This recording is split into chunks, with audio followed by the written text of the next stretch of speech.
High friends, welcome back to my channel. আশা করি তোমরা সবাই ভালো আছো, আমিও ভালো আছি। তো আজকের আবারও চলে এলাম খুব ইজি একটা রেসিপি নিয়ে, চিকেন স্টু আমি বাড়িতে যেভাবে বানাই সেটাই আজকে শেয়ার করব তোমাদের সাথে। তাহলে চলো দেখে নেওয়া যাক আজকে সহজ এই রেসিপিটি। প্রথমেই আমার বাড়িতে যা যা ভেজিটেবল ছিল, বিনস, গাজর, মটরশুঁটি আমি নিয়ে নিয়েছি। তোমরা চাইলে এর সাথে আলু, পেঁপে বা ব্রকলি নিয়ে নিতে পারো। এরপরে একটা মাঝারি সাইজের পেঁয়াজকে আমি বড় বড় টুকরো করে কেটে নিয়েছি দুটো ছোট পেঁয়াজ আমার কাছে ছিল তাই আমি নিয়েছি, এটা অপশনাল। এরপরে নিয়েছি হাফ চামচ আদা কুচানো, হাফ চামচ রসুন কুচানো, আর নিয়েছি গোটা গরম মশলা। এর মধ্যে আছে দুটো ছোট এলাচ, 4টে লবঙ্গ এবং একটু দারচিনি। সবগুলোকে আমি একসাথে একটু গুঁড়ো করে নিয়েছি। এরপরে গ্যাসে আমি একটা প্রেশার কুকার বসিয়ে দিয়েছি। আমি রান্নাটা প্রেশার কুকারেই করছি, তোমরা চাইলে কড়াইতেও বানিয়ে নিতে পারো। প্রেশার কুকার গরম হওয়ার পরে আমি সামান্য করে তেল দিয়ে দিলাম, হাফ চামচের মতো। তোমরা চাইলে বাটারও দিয়ে দিতে পারো। এরপরে আমি গোটা গরম মশলাটাকে দিয়ে দিলাম। গোটা গরম মশলাটাকে একটু নাড়াচাড়া করে নেব। যখন একটু সেন্ট বেরোবে তারপরে আমি একে একে সব উপকরণগুলো অ্যাড করব। একটু নাড়াচাড়া করে নেওয়ার পরে এবারে আমি অ্যাড করব কুচানো পেঁয়াজগুলোকে।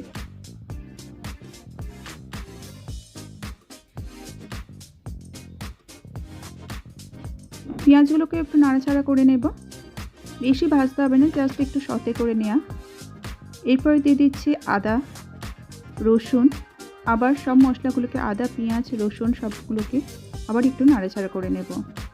এরপরে 300 গ্রাম বোনলেস চিকেনকে আমি ভালো করে ধুয়ে পরিষ্কার করে রেখেছি, সেটাকে অ্যাড করে দিলাম। দিয়ে আবার একটু ভালো করে নাড়াচাড়া করব। সুন্দর করে নাড়াচাড়া করে মিক্স করে নেব মশলার সাথে, যাতে চিকেনটা ভালো করে মিক্স হয়ে যায়।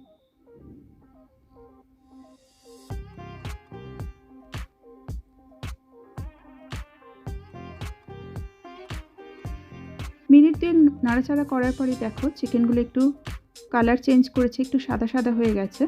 এই সময় আমি অ্যাড করব ভেজিটেবলগুলো।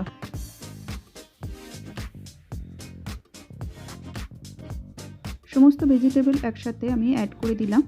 এবার আবারও একটু নাড়াচাড়া করে নিতে হবে সমস্ত মশলার সাথে, যাতে মিশে যায়।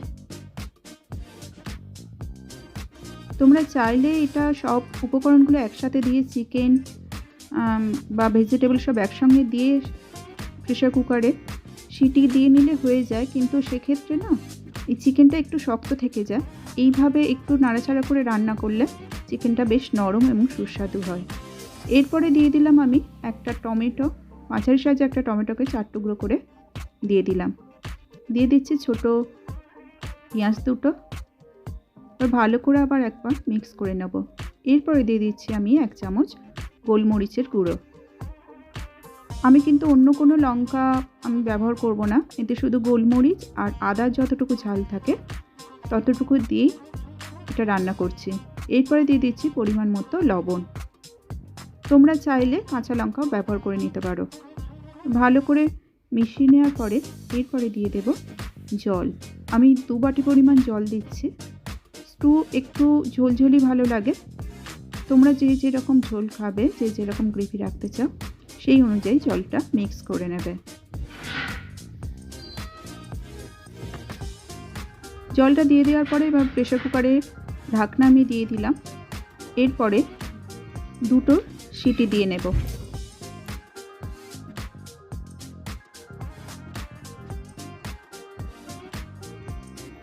দুটো সিটি হয়ে গেছে। এরপরে আমি মিনিট 5 মতো স্ট্যান্ডিং টাইমে রেখে স্টুটাকে সার্ভ করে দিচ্ছি। তোমরা চাইলে কিন্তু বোনলেস চিকেনের পরিবর্তে উইথ বোন চিকেনের সাথেও করতে পারো, তাতেও খুব সুন্দর লাগে খেতে।